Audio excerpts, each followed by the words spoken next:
Okay, so we are going to start with these two sums, and the sum number one you must have done in school also. Two dice are thrown simultaneously. Find the probability that the sum is divisible by 3 or 4. So sum of numbers on this dice ना sample space बनाया हम लोग ने ये. So solution will be like you going to make the sample space, and then yes we can have the addition. You must have done this in school कि यहाँ पे हम लोग ऐसे arrow बना के sum लिख सकते हैं. This is sum 2. This side will be your sum number 3, sum 3, right? इस diagonal के along the sum is 4. इस diagonal के along the sum is going to be 5. इस diagonal के along sum is going to be 6. Then we are going to have sum as along this as 7. We have the sum as 8. The sum here should be 9, right? 10.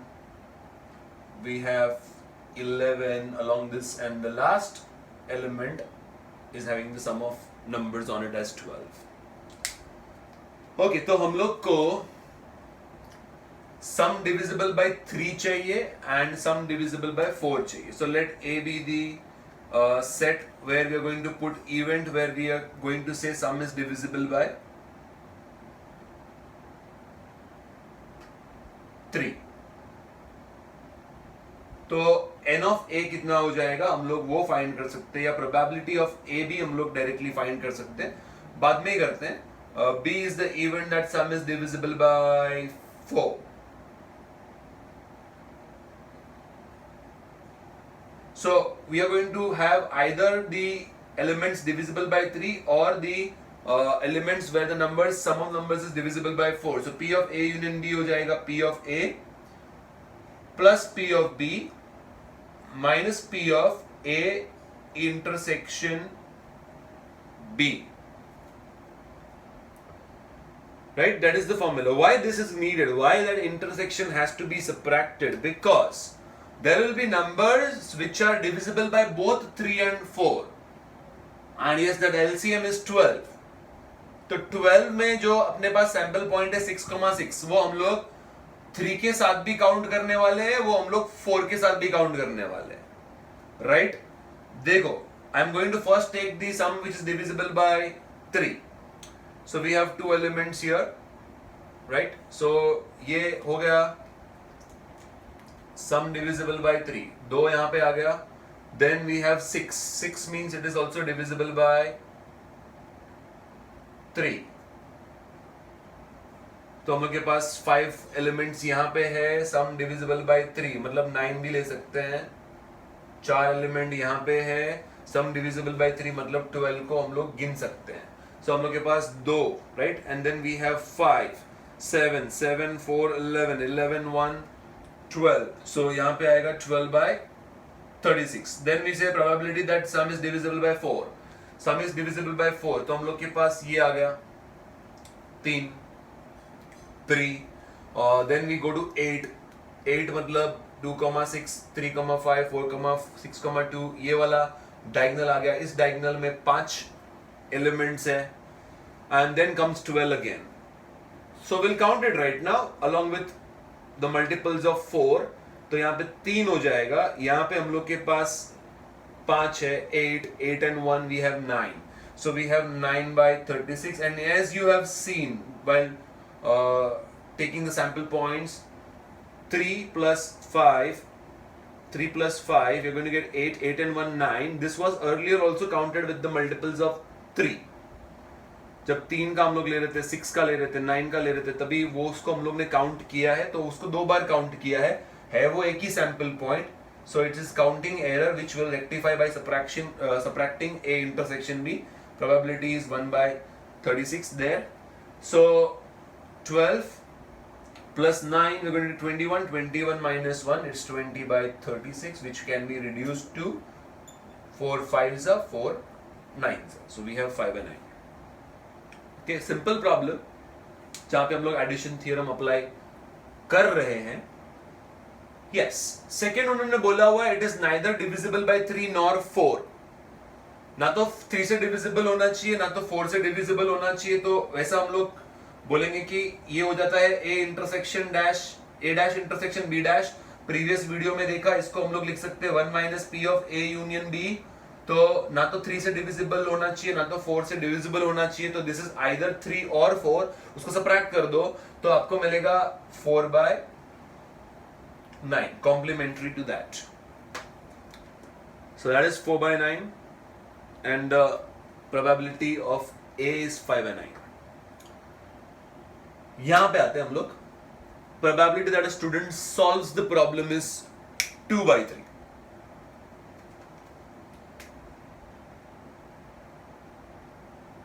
Okay, this is clear. A union B is 5/9. A dash intersection B dash is neither A nor B is 4/9.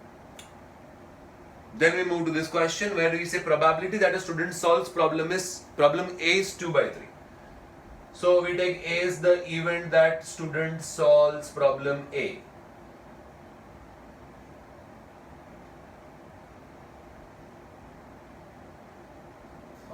B is the event that student solves problem B.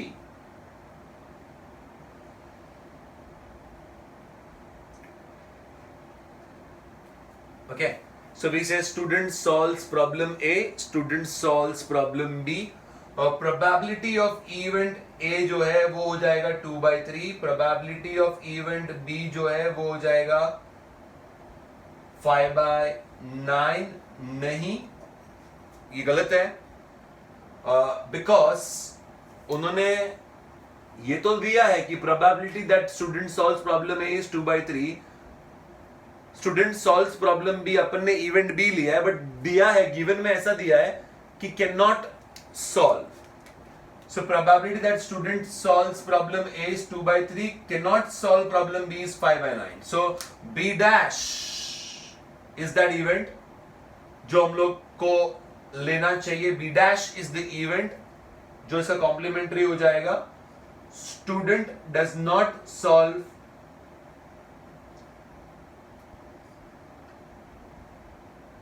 problem B. That is B dash. B dash मतलब student does not solve problem B. And does not solve problem B का probability है, cannot solve problem B का probability है 5/9. Definitely from this I can get 1 minus P of B as 5/9, and that is the only catch in this sum जिससे आपको probability of B मिलेगा as 4/9. So probability of B will be now 4/9. Probability of A given is 2/3. Probability of B अपना बन गया 4/9. And lastly और एक चीज दिया हुआ है that the student solves at least one of the two problems. या तो A या तो B या तो दोनों is given as 4/5. So what is the probability that he solves both the problems? हाँ, दोनों सॉल्व करने का प्रोबेबिलिटी क्या है? तो that is we are going to find out A intersection B. तो हम लोग को P of A union B दिया हुआ है, right? Which is P of A plus P of B minus P of A intersection B. So हम लोग को P of B dash दिया था, उसमें से हम लोगों ने P of B find किया. अब उन्होंने पूछा what is the probability that the student solves both A and B? What is the probability he solves both the problems A and B? So उन लोग वर्ड्स में देके हम लोग को सिंबल्स में लिखना है. So both A and B will be solved if it is P of A plus P of B minus P of A union B. So we have P of A plus P of B minus P of A union B ले लेना है वहां पे. So P of A क्या हो जाएगा 2/3 plus 5/9. Sorry, that we have calculated here, that is 4/9. And minus the intersection, that is minus the union, that is 4/5. इसका calculation आप करोगे LCM लेके तो you will get P of A intersection B. Okay, so हम लोग को question पूछा है what is the probability that he solves both the problems, A and B? At least one दिया हुआ है, इस बार उल्टा है, एटलीस्ट वन दिया हुआ है, बोथ द प्रॉब्लम्स का प्रोबेबिलिटी हम लोग को ढूंढना है.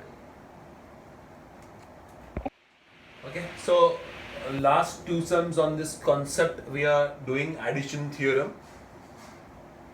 ओके, तो डेटा में क्या दिया हुआ हम लोग को, A dash union B dash दिया हुआ है as 3/4. So as we know by De Morgan's theorem, I can say A dash intersection B dash can be written as the region which is outside A union B. So it is A union B the whole dash. It is 1 minus P of A union B. We can also write it like this. So यहाँ पे 1 minus P of A union B जो है, that is A dash intersection B dash, हम लोग को दिया हुआ है 3 by A dash intersection B dash, sorry, दिया हुआ है 1/4. So A dash intersection B dash is 1 minus P of A union B is given as 1/4, जिसमें से हम लोग निकाल सकते हैं value of A union B. So probability of A union B is 3/4. A dash intersection B dash is A union B the whole dash is 1 minus P of A union B. 1 minus P of A union B is A dash intersection B dash which is 1/4. So A union B 3/4 हो जाएगा.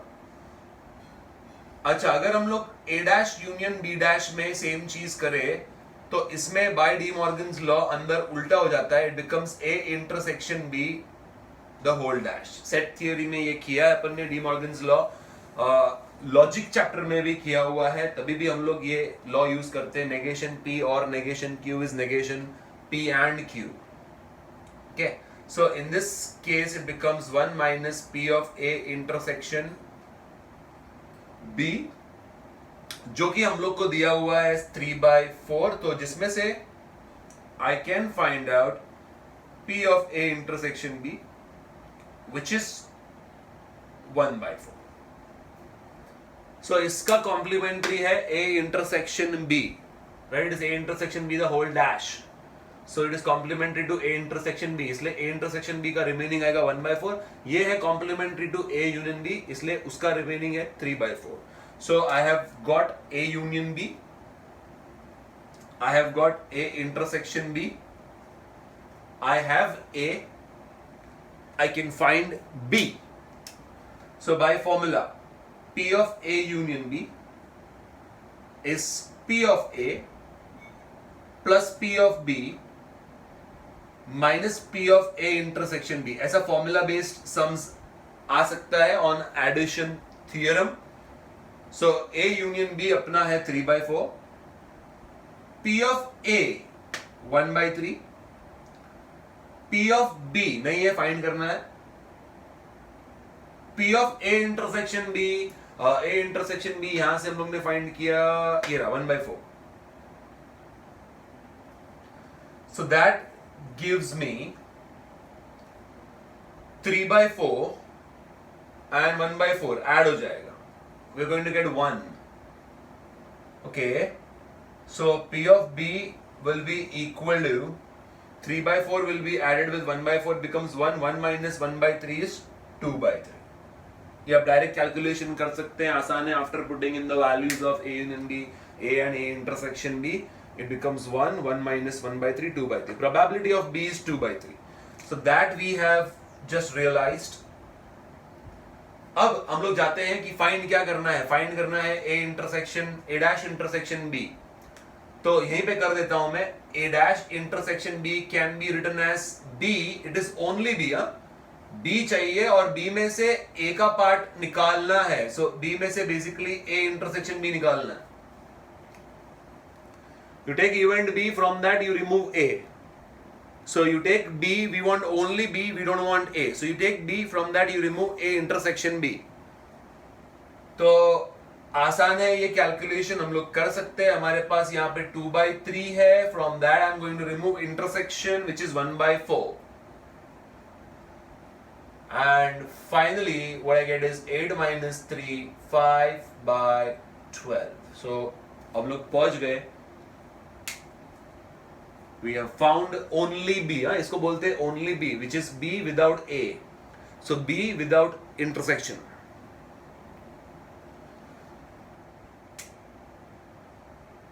Yes, so after this we go to the next problem, that is the fourth problem, last problem hai.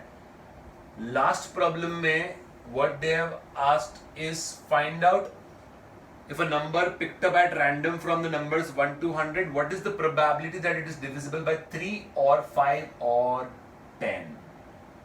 Okay, we have to be careful यहाँ पे. Not all are prime numbers. 10 is a composite number which is made up of 2 and 5. So we have to be extra careful. देखते हैं क्या होगा उससे. So P of A find करने के लिए सेट A डिफाइन करते हैं पहले. सेट A क्या है? A is the number is divisible by 3. B is the event. B is a set which will take numbers divisible by 5. And C is the event that we can say the number is divisible by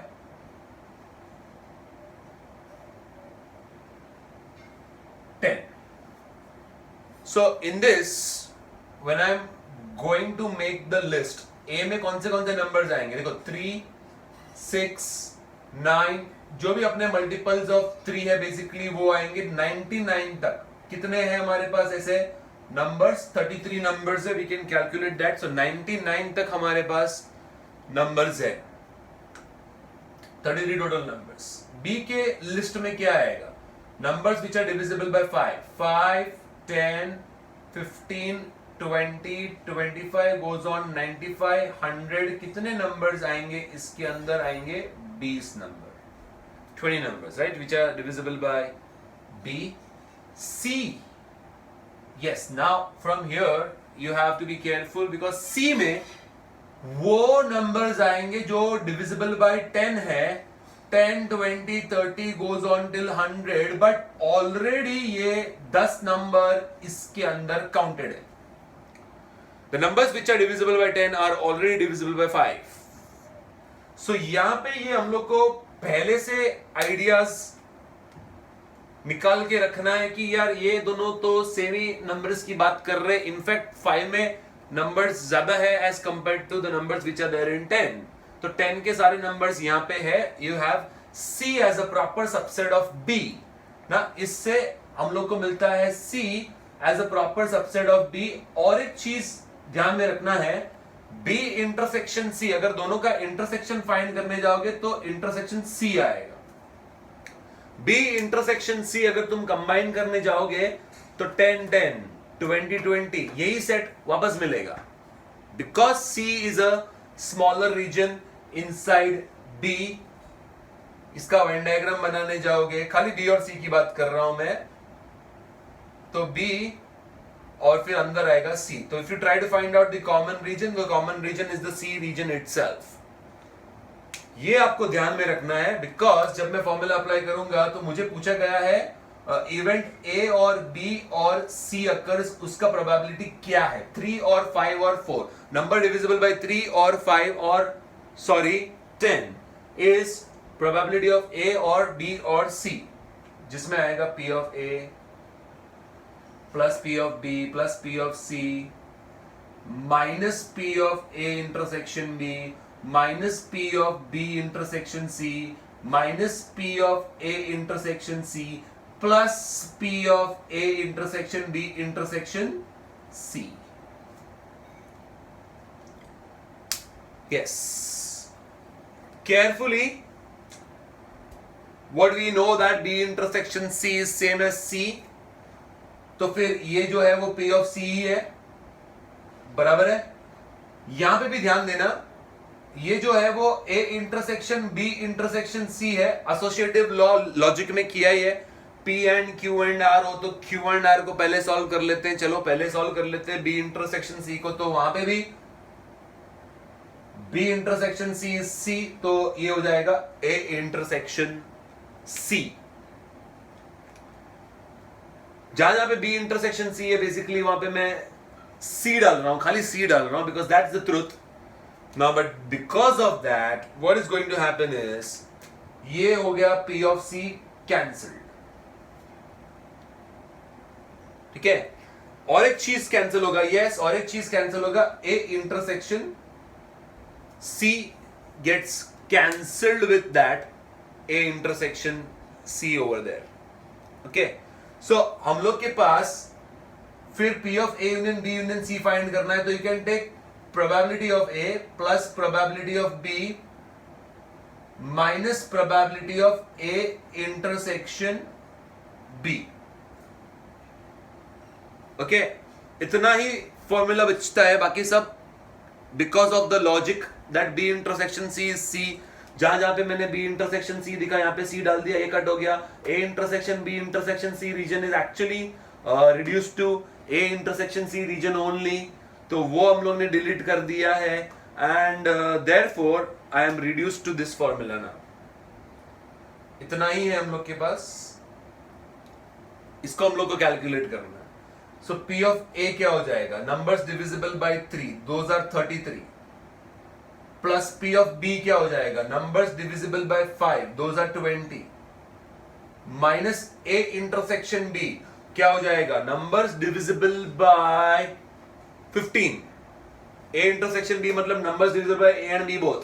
so A and B both वाले numbers अगर हम लोग लेते हैं तो 33 plus 20 minus numbers divisible by both A and B हो जाएगा 15. 15 से डिविजिबल होने वाले नंबर्स कितने हैं, तो हम लोग 15 से नंबर डिविजिबल होने वाले नंबर्स कैलकुलेट करेंगे. 15, 30, 45, 90, 6 नंबर्स, तो वो हम लोग को सबट्रैक्ट करना है by whole by 100. So we get 53 minus 6, that is 47 by 100. That's the final answer, 47 by 100. ठीक है, okay, so this is good sum, it is good example. 47 by 100 is the final answer. इसको और एक तरीके से देख सकते थे, अगर हम लोग B इंटरसेक्शन C या C नहीं लेते और स्टार्ट में हम लोग ऐसा बोलते कि भाई B यूनियन C करने पर B ही आएगा खाली, तो yes, by associative law you could have solved this first, A union B union C. by associative law अगर वो A union B union C पहले लेते हैं फिर A के साथ लेते हैं, या A union B पहले लेते हैं फिर C के साथ लेते हैं, doesn't matter, right? So I'm taking B union C first, but B union C तो B है, तो हो गया ना A union B, which we got. तो दोनों तरीके से बताया मैंने आपको, B इंटरसेक्शन C या C डाल के फॉर्मूला में से दिखाया कि अरे P of A plus P of B minus P of A intersection B ही बचता है.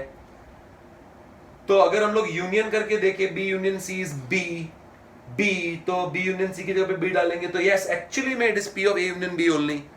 सो we could have calculated, instead of calculating A union B union C, we have to calculate here only A union B, because 5 and 10 दोनों ही same numbers की बात कर रहे हैं. In fact B में obviously ज्यादा नंबर्स है, तो वो मैटर करेंगे. C वाले जो है वो B में काउंट हो रहे, तो अलग से उसको एक्स्ट्रा काउंट नहीं करना है. Don't take it as A B C, तीन अलग अलग सेट करके फिर तीनों सेट का फॉर्मूला अप्लाई करने जाओगे, रॉन्ग हो जाएगा. 3 सेट का फॉर्मूला नहीं है यहाँ पे ultimately it reduce to 2 sets only. So we to be very careful while doing such sums. Mainly जब डिविजिबिलिटी का सम आता है और कंपोजिट नंबर आता है, you have to be careful. Okay, so that is the idea. We have 47 numbers which will be either divisible by 3 or 5 or 10. Okay, 47 by 100 is the answer. So in fact numbers divisible by 5 or 10, जब हम लोग 5 लेते हैं तो उसमें 10 के आ ही जाते हैं, तो 10 का अलग से लेने का जरूरत नहीं है. That is what this question tells you.